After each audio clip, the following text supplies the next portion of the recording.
What's up guys, Moses Bygate-Smith here, back with another video with Power and Prowess, and today I'm bringing you guys just a wee informative clip around how I implement and progress my plyometrics, particularly for most of my main jump athletes, whether that be basketball players, volleyball players, or the track and field athletes such as the high jumpers, long jumpers and triple jumpers.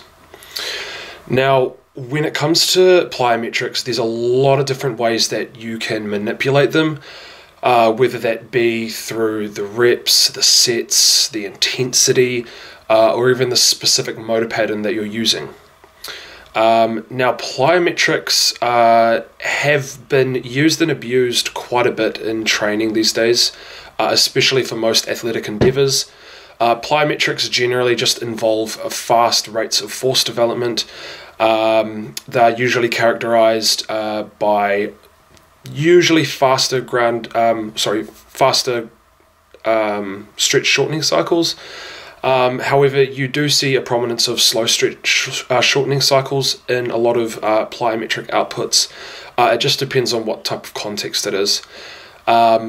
With the likes of pogo jump, you're going to see a lot faster rates of force development.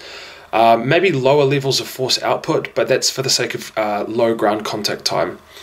Whereas with the likes of a bilateral approach jump, whether that be in a block or a spike in volleyball, or a rebound or dunk in basketball, you typically see longer amortization phases where they transition from the descent into the takeoff.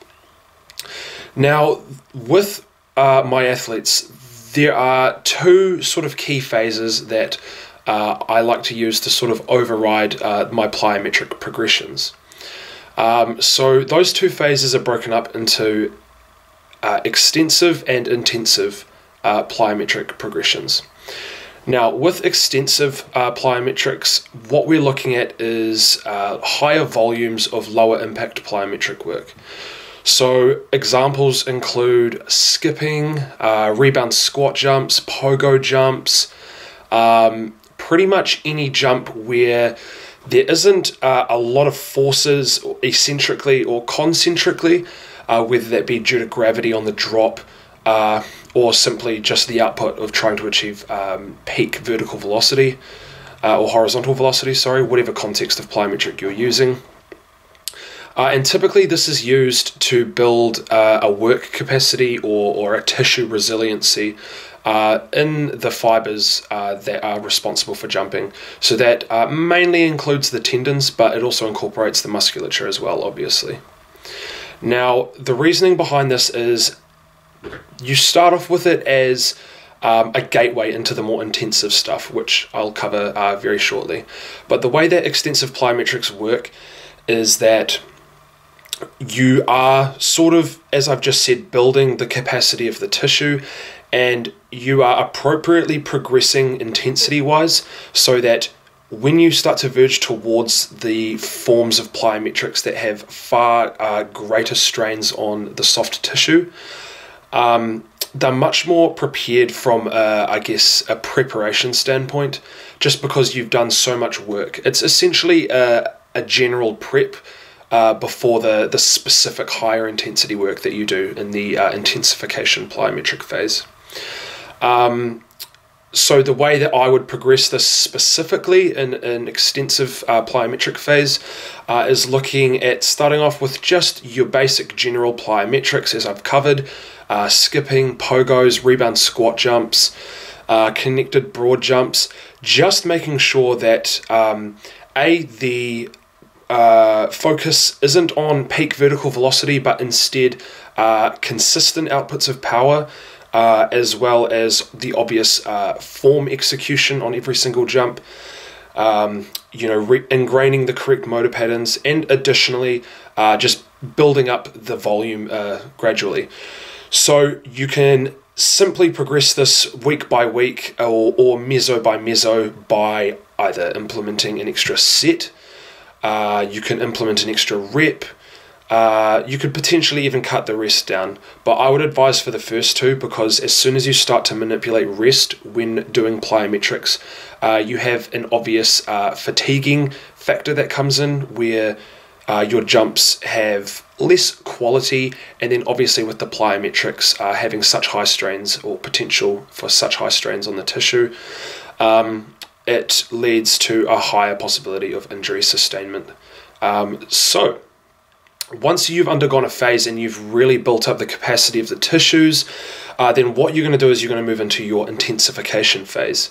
Now, what this typically looks like is, as I've skimmed on just before, you've got far greater concentric and eccentric forces involved. Therefore, the idea isn't about building up volume, it's about building up intensity. And you build up the intensity by trying to progress the velocity. So a really simple example could be taking a standing vertical jump on a vertec and simply trying to reach a higher and higher peg for your progression. You can manipulate the reps a little bit, but typically, to contrast it from a volume standpoint, you're probably going to be looking at, in the extensive phase, reps of 5 to 10 plus reps, depending on what the focus is. You can go above it. It just depends on the plyometric that you're using, the readiness of the athlete in the overall context. And then with the intensification phase, you're typically looking at reps below 5, because what happens, depending on what type of intraset rest you have between the reps, whether there is one or there isn't, you see that there is a drop-off in velocity, and that's just due to fatigue induced, of course, by draining intramuscular sources of ATP, because the phosphagen system is the predominant system utilized during such activities, that being plyometrics. And then typically, what you want to do is week by week, you want to progress by peak velocity, as I said, and keep the reps and the sets relatively low. You can use, as I've just said, a standing vertical jump. You can do a standing broad jump. You can really play around with it, but the key is about either getting off of the ground as quickly as possible or achieving peak velocity. So there you have it. That's the way that I like to simply